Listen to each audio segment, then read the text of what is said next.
Аю, түлкү жана bir чөйчөк май. Норвегия жомогу. Аю менен түлкү абдан жакын дос экен.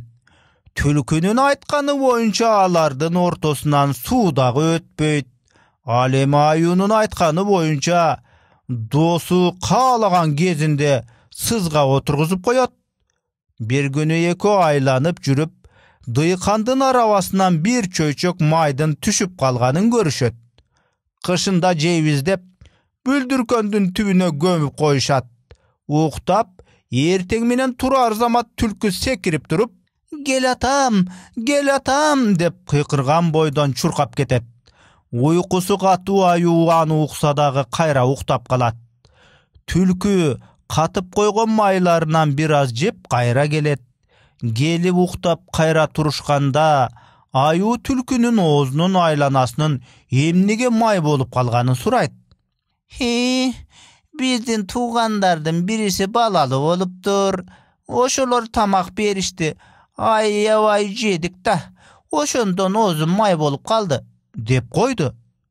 Аю, "Тиги баланын атын ким коюшту?" десе, түлкү bir саамга ойлонуп, "Даамын таттым деп коюшту" деп жооп берди. Кийинки күнү түлкү дагы "Кел атам" деп кыйкырган бойдон кетип, эртеси күнү дагы бир тууганынын балалы болгонун айтат. Ал баланын атын жарымы калды деп коюшканын, үчүнчү күнү баягы кылыгын дагы кайталап, абдан сулуу бала туулганын аюуга кабарлап, анын атын бүттү деп коюшканын айтат.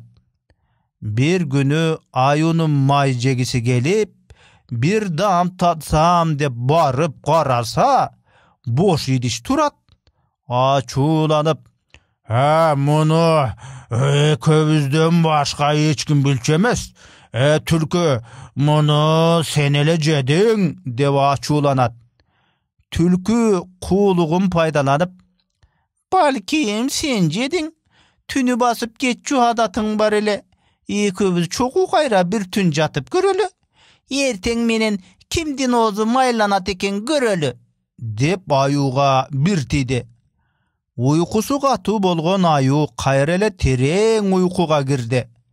Түлкү идиштеги майдын калдыгын алып келип, аюунун оозунун тегерегине сүйкөп койду.